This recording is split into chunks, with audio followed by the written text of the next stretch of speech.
Guidelines on the grant of the Performance-Based Bonus or PBB for fiscal year 2021 under Executive Order Number 80 Series 2012 and Executive Order Number 201 Series 2016.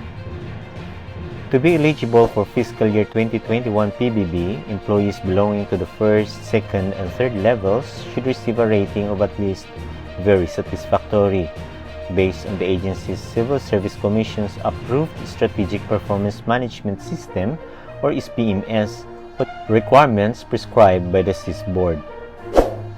Personnel in detail to another government agency for 6 months or more shall be included in the recipient agency that rated his or her performance. The payment of the PBB shall come from the mother agency.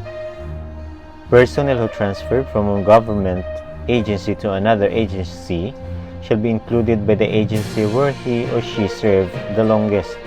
If equal months were served for each agency, he or she will be included in the recipient agency. Officials and employees who transferred from the government agencies that are non-participating in the implementation of the PBB shall be rated by the agency where he or she served the longest.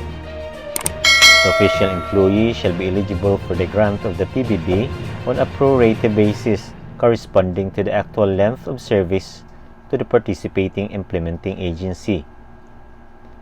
An official or employee who has rendered a minimum of 9 months of service during the fiscal year and with at least a very satisfactory rating may be eligible for the full grant of the PBB. An official or employee who rendered less than 9 months but minimum of 3 months of service and with at least a very satisfactory rating shall be eligible for the grant of the PBB on a pro-rata basis corresponding to the actual length of service rendered as follows: 8 months but less than 9 months, 90% of the PBB will be given. 7 months but less than 8 months, 80%. 6 months but less than 7 months, 70%. 5 months but less than 6 months, 60%. 4 months but less than 5 months, 50%. 3 months but less than 4 months, 40%. The following are the valid reasons for an employee who may not meet the 9 months actual service requirement to be considered for PBB on a pro-rata basis. Letter A being a newly hired employee, retirement, resignation, rehabilitation leave, maternity leave and or paternity leave, vacation or sick leave with or without pay, scholarship study leave or sabbatical leave. An employee who is in vacation or sick leave with or without pay for the entire year is not eligible for the grant of the PBB.